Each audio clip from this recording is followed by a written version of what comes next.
"You're a fraud, John. You disgust me." Those were the words my wife, Melissa, screamed in front of her ex-boyfriend, right before two cops handcuffed me in my own living room. What she didn't know was that the fraud she accused me of was a crime she'd helped create, and that her betrayal had just triggered the most dangerous, calculated revenge I'd ever planned. Viewers, imagine the person you love most turning your life into a crime scene. What would you do if the only way to clear your name was to destroy theirs? Subscribe, like, comment and watch till the ending to share this interesting story to family and free. NDS, my name's John Billy, I'm 38 years old and I live in Houston, Texas. I'm a financial analyst, the kind of guy who reads balance sheets for fun, the kind of man who believed that hard work and loyalty could build an unshakable life. I grew up in a quiet neighborhood south of the city, raised by a single mom who worked double shifts to keep the lights on. She taught me one thing that never left my mind: trust is earned slowly but lost instantly. Maybe that's why I was cautious with people.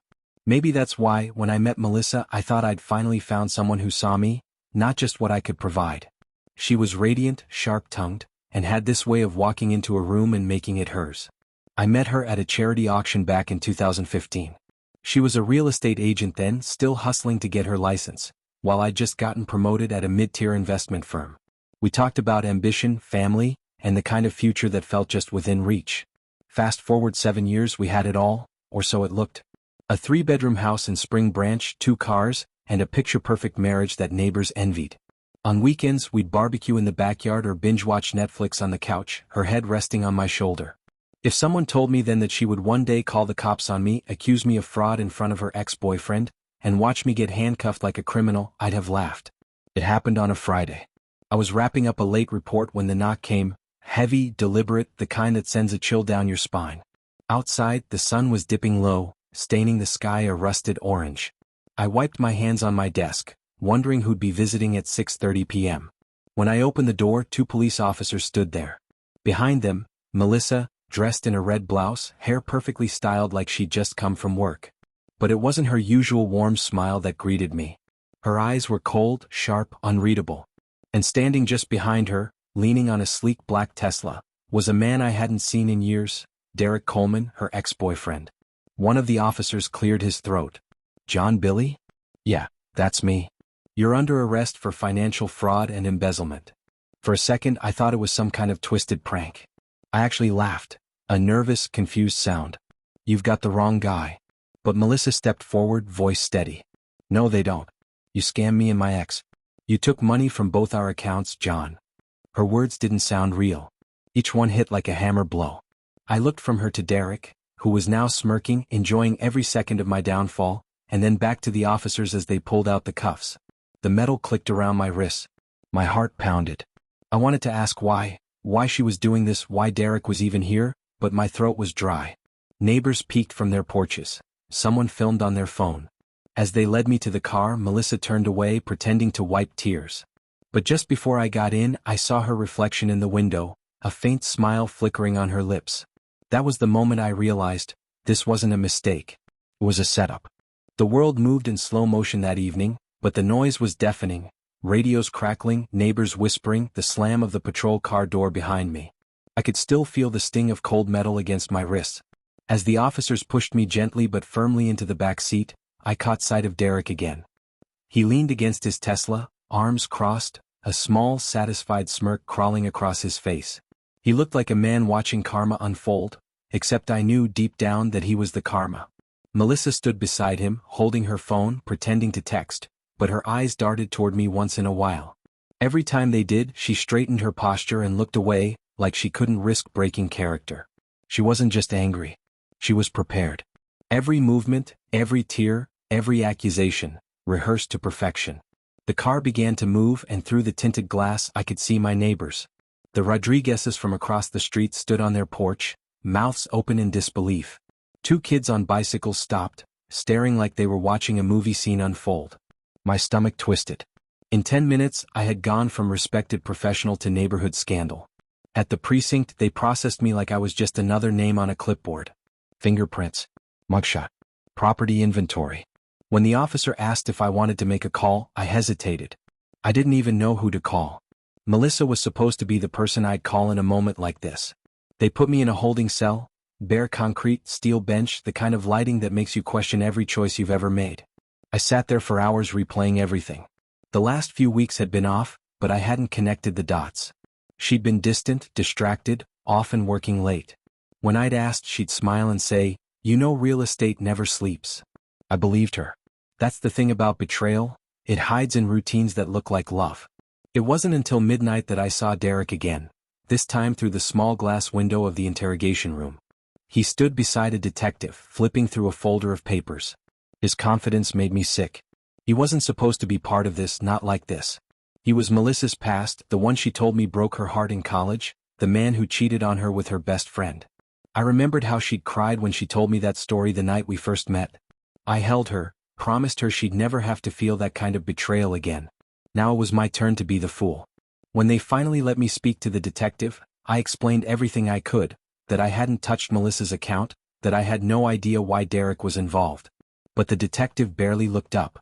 "She's got transaction logs," he said. "Transfers from her account to yours. $18,500 total. And your company's under review for similar complaints." It felt like the air left the room. "Those aren't mine," I said quietly. "Someone set me up." The detective shrugged, unconvinced. "You can explain that to the judge."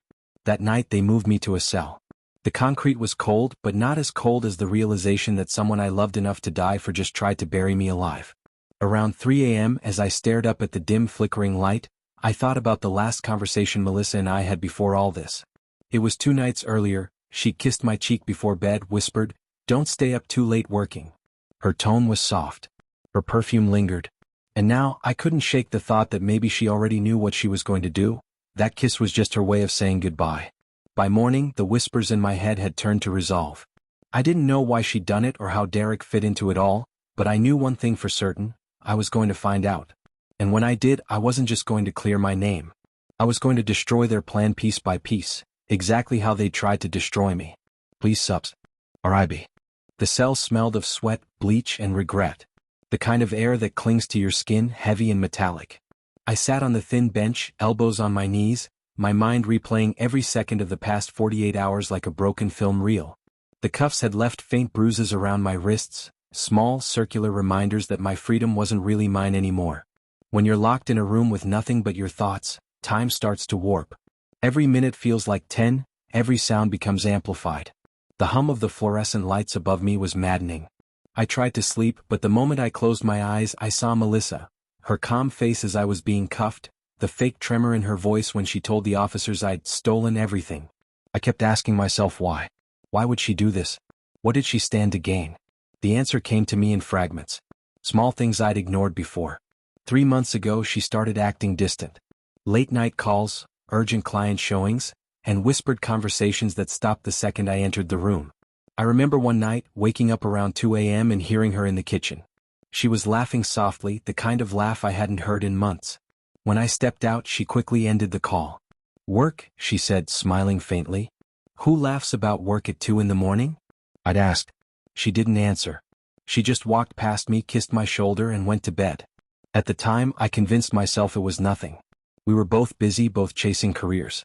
But now, sitting in that cell, it all fit too neatly, like pieces of a puzzle I hadn't realized I was building. When morning came, an officer opened the door and handed me a paper cup of coffee. It was lukewarm, but I didn't care. "Your wife posted bail," he said flatly. I looked up sharply. "Melissa?" He nodded. "You'll be out in an hour." My chest tightened. Why would she bail me out after accusing me? Guilt? Or control? An hour later, I stepped outside into the weak Texas sunlight. She was there, waiting by her silver Mercedes, wearing oversized sunglasses and a neatly pressed blazer. Her tone was neutral, clipped. "Get in," she said. We drove in silence. The city passed by in blurs, gas stations, strip malls, the skyline shimmering in the distance. When we reached the house, my stomach dropped. The front door was wide open. Inside, everything looked different. Boxes stacked by the hallway, photos gone from the walls. "What the hell is going on?" I asked. She exhaled slowly, arms crossed. "I'm moving out." I laughed, but there was no humor in it. "You destroy my life, have me arrested, and then move out?" Her voice sharpened. "Don't play the victim, John. You did this to yourself. Maybe next time, don't use your wife's name for your dirty deals." I stepped closer, my voice low, trembling. "I never took a cent from you. Never." She looked me dead in the eye. "Then prove it." She walked past me, heels clicking against the tile floor, and left the house without another word. When the door closed, the silence felt heavier than the cell I'd just left. I sat on the edge of the couch, surrounded by half-empty boxes, staring at the spot where our wedding photo used to hang. That's when I noticed something on the floor, a folded document that had fallen from one of the boxes. I picked it up. It was a printed email, a bank transfer confirmation. $20,000 withdrawn from our joint account. Authorized by Melissa L. Billy. The date was a week before my arrest. I stared at the page until the numbers blurred. This wasn't random. She'd been planning this for weeks, maybe months. I leaned back, gripping the paper, whispering to myself, "This isn't over." Because in that moment, the fear I'd been carrying turned into something else, something darker. Determination. I didn't know how yet, but I was going to find out what she'd done. And when I did, she'd wish she'd never met me. Billy. Subscribe. The next few days felt like moving through thick fog. I was technically free, but everything else in my life was falling apart in slow motion. My office suspended me, pending investigation. My phone buzzed with news alerts about local fraud allegations involving a financial analyst. Every headline carried my name, every whisper carried doubt. The one person I thought would stand by me was gone, and she didn't just leave, she erased me. I spent that Monday morning sitting on the floor of what used to be our living room, surrounded by empty spaces. No laughter, no photos, no trace of a marriage. It was like Melissa had tried to scrub her existence clean, but she'd missed a few spots. When I opened the cabinet near her desk, I found a stack of unopened mail, old receipts, and an external hard drive. I plugged it into my laptop, my pulse quickening. Most of the folders were empty, but one caught my eye, a file labeled taxes_2024. Inside were PDFs of our joint accounts and property deeds. Except, something was off. My name wasn't on the house anymore. The deed had been transferred. From John and Melissa Billy to Coleman Realty Group. Derek Coleman. I froze. Coleman Realty, Derek's company. I remembered Melissa mentioning him once last year, saying he'd gotten into commercial real estate after leaving finance. I didn't think much of it then. But now my house, our house, was listed under his business. The transfer date? The same day she had me arrested. The timing was too perfect to be coincidence. A sick realization settled in. The fraud accusations weren't about justice. They were a diversion. While I was behind bars, unable to move, she and Derek had stripped me of everything. I grabbed my phone and tried calling her. Straight to voicemail.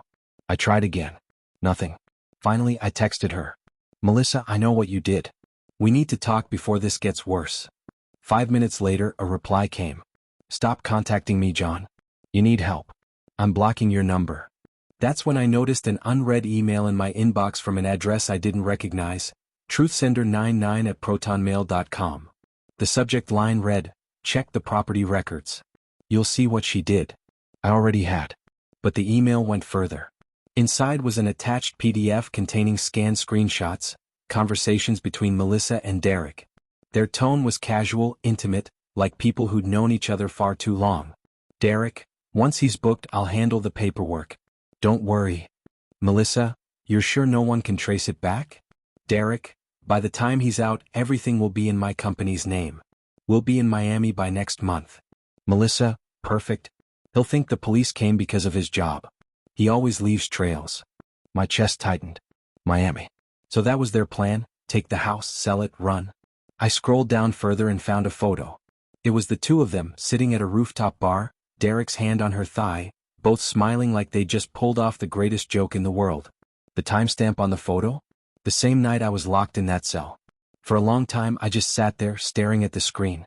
It was too much, too sharp, too real. This wasn't just betrayal. It was precision warfare. I leaned back, the laptop's glow reflecting in my eyes, and whispered, Okay, you win the first round." But then I smiled. It was a slow, grim smile I didn't recognize on myself.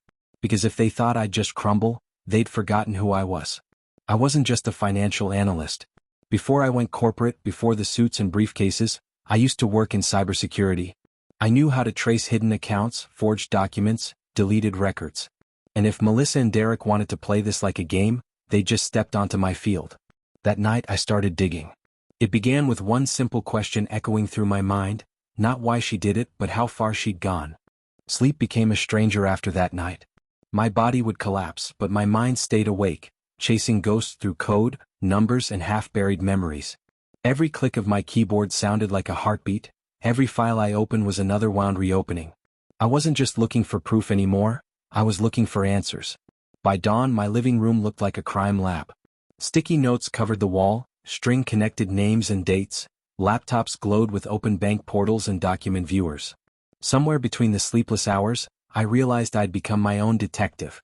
I started by tracing financial activity from our joint account. That $20,000 withdrawal hadn't vanished. It had been funneled through 3 different accounts before landing in an LLC owned by Coleman Realty, Derek's company. But there was more.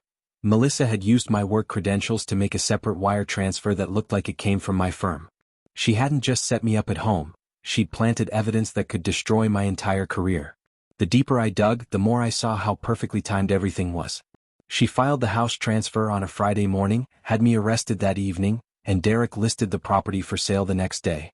They weren't improvising. This was premeditated. Somewhere around 5 a.m. I sat back, rubbing my temples. The smell of stale coffee filled the air. For a moment, my mind drifted back to the woman I married, the one who used to dance barefoot in the kitchen to old R&B songs, who'd fall asleep on the couch with her head in my lap. How did she turn into this? I remembered the first crack in our marriage. It wasn't loud, it was a whisper, a shift so small you only notice it when it's too late. It was a year ago, after her mother passed. Melissa changed. She became obsessed with control, of money, of time, of appearances. She wanted a new car, a bigger house, better jewelry. Every conversation turned into an argument about what we didn't have yet. I tried to remind her that success takes time. She didn't want time. She wanted power. Then came Derek. He'd shown up at one of her open houses. I remember that day vividly. I came to surprise her with lunch, and when I walked in, she was laughing with a tall man in a charcoal suit. Their chemistry was instant, electric in a way that made my stomach twist. When I asked later who he was, she brushed it off. An old client, nothing serious. I didn't push. I should have. The pieces began to fit too well. Derek was the man who gave her attention when I was buried in work. The man who whispered about freedom, about breaking out of the shadow of her husband's career. I imagined him feeding her lies. He's controlling you, Melissa. You deserve better. Lies she wanted to believe. But what I couldn't shake was the question of how they pulled off the bank forgeries. Melissa didn't have that kind of technical skill. That's when I realized, they must have had help. Someone inside the bank.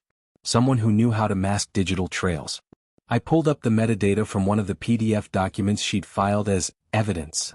The author's ID code was different. The IP address traced back to Miami. The city she and Derek had joked about in their emails.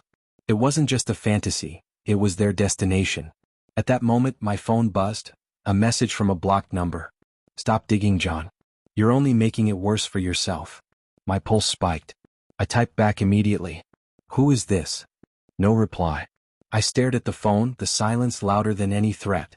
They knew I was onto them. But that also meant they were watching. I stood up, walked to the window and stared out into the morning haze. For the first time I didn't feel fear. I felt purpose. They'd used my own expertise against me. Now it was my turn to use theirs. The plan forming in my head wasn't gentle. It wasn't moral. But it was justice, the kind that burns clean. I glanced at the photo of Melissa and me on the shelf, one of the few she hadn't taken. My reflection glared back from the glass. You wanted to ruin me, I whispered. But you just made me remember what I'm capable of.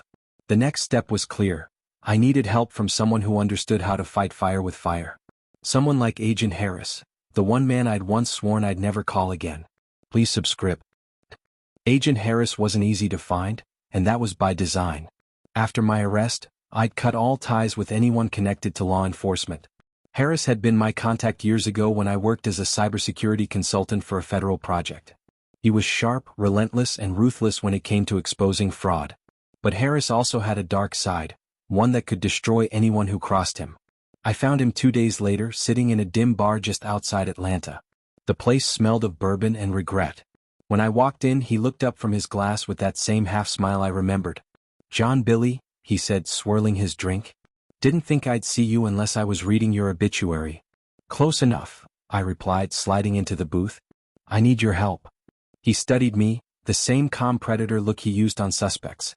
Your wife framed you, he said flatly. I read the file. My jaw tightened. Then you know she didn't do it alone. He leaned forward. You want revenge or justice? Both. He grinned. Good answer. We spent hours dissecting everything. I showed him the bank trails, the forged documents, the anonymous texts. He nodded occasionally, sipping whiskey as if it were fuel. Then he tapped the table. Miami, he said. That's your pressure point. They're either hiding there or preparing to move money offshore. We can catch them red-handed, but we'll need bait. He pulled out a small black drive. This can trace digital transfers in real time. We feed them a fake one, make it look like you're sending a settlement offer. They'll bite. I hesitated. And what happens after they bite? He smiled, the kind that carried both assurance and menace. Then we make them choke on it. That night, as I walked out into the parking lot, I felt something I hadn't felt in weeks, control. But that flicker of strength was short-lived. When I got home, I found a letter slid under my door. It was written in Melissa's handwriting. John, please stop. You don't understand. It wasn't supposed to go this far. They're dangerous. Leave it alone before it's too late. I read it 3 times. The words didn't sound like her usual coldness. They sounded terrified. For the first time, I realized she might not have been the mastermind. Maybe she was trapped in something she couldn't escape. But it didn't matter anymore. Because I wasn't stopping. Not now. We set up a dummy transaction from a new business account under my name, a settlement fund supposedly meant to resolve the fraud case. The moment Derek's system pinged that transfer, it would trigger a digital tag. I spent that morning pacing my small apartment, phone in hand, waiting for the signal. The tension was suffocating. Every second felt like an eternity. Finally, Harris called. They bit, he said. Transfer request came from a Miami IP tied to Derek's brokerage account. They think you're paying them off. My heart raced. So now what? Now we follow the money, he said. And we make a show out of it. Harris contacted one of his old federal buddies to initiate surveillance. Meanwhile, I wrote Melissa an email. Simple, direct. Meet me. One last time. Same park where we first met. 7 p.m. No threats. No anger. Just finality. The park was quiet when I arrived. Golden hour, light filtering through the trees. My nerves buzzed. I saw her walking toward me slowly, her hair tied back, sunglasses hiding her eyes. John, she said softly. You shouldn't have called me. You shouldn't have destroyed me, I replied. Tears welled in her eyes. You don't understand. Derek made me do it. He said he'd expose my past if I didn't help him. Her words hit me like a wave. What past? She swallowed hard. Before we met, I forged documents for clients. Derek found out. He promised to keep it buried, until he didn't. My jaw clenched. It wasn't love. It was leverage. Melissa, I said, stepping closer, if you want to make this right, now's your chance. She hesitated, then handed me a flash drive. Everything's on here. The fake accounts, the emails, the offshore records. But John, her voice broke, Derek won't let us walk away. Just as she said it, I saw headlights flare from the far end of the park. A black SUV screeched to a stop. Derek stepped out, gun in hand, eyes wild. You just couldn't let it go, could you, John? He shouted. Neither could you, I said, staring him down. The standoff was electric. Then, out of nowhere, sirens. Harris's voice roared through a megaphone. Federal agents. Drop the weapon. Derek turned toward the sound, and I tackled him. The gun went flying, skidding across the grass. Harris and his men swarmed in, cuffing him before he could speak. For the first time, I exhaled. It was over. Or so I thought. Please subscribe. Back at headquarters, everything moved fast. Derek's accounts were frozen, his phone seized, and Melissa's statement was logged. But something in Harris's demeanor changed. He wasn't celebrating. He looked uneasy. What's wrong? I asked. He slid a document toward me. The flash drive your wife gave you. It's real, but it's missing one major transfer. The biggest one. Meaning? Meaning someone else took the final payout. My stomach dropped. Who? He hesitated, then said, me. I stared at him, not understanding. He leaned back, expression cold. When I traced Derek's wire, I saw an opportunity. You're too sentimental, John. You wanted justice. I wanted results. I realized then he had used me. The entire operation, the sting, even the arrest, all orchestrated to cover his own theft. You played me, I said, my voice shaking with rage. I played everyone, he said calmly. And by the time anyone figures it out, you'll be the only one left holding the bag. Again. Before I could react, he slid a gun across the table toward me, fingerprints already smudged. Walk away, John. You're free. Don't push it. He stood, smirking. Maybe next time, pick better allies. And then he was gone. I sat there for nearly 10 minutes staring at the gun. Harris thought he'd outplayed me. But he didn't realize one thing: I'd recorded everything. That night, I went home and opened my laptop. Every call, every email, every keystroke had been backed up to a secure cloud account. The moment Harris connected his drive to my system, it had mirrored his entire database. By morning, I had a full blueprint of his dealings: kickbacks, bribes, off-the-record transfers.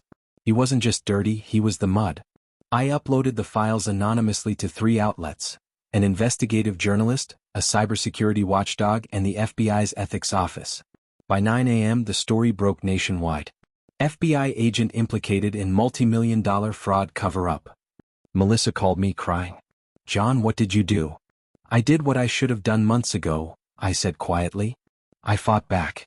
By evening, Harris was in custody, Derek was facing federal charges, and Melissa had turned herself in, not out of guilt but exhaustion.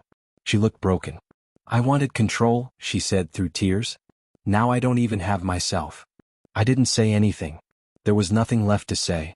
The noise died down. My name was cleared. I got my job back, though I wasn't the same man who'd started there. The world felt quieter now, emptier somehow. One evening I drove back to that same park. The leaves had turned golden and brittle under the fading sun. I sat on the same bench where everything began and ended. I thought about Melissa, how love had turned to fear, fear to betrayal, and betrayal to ashes.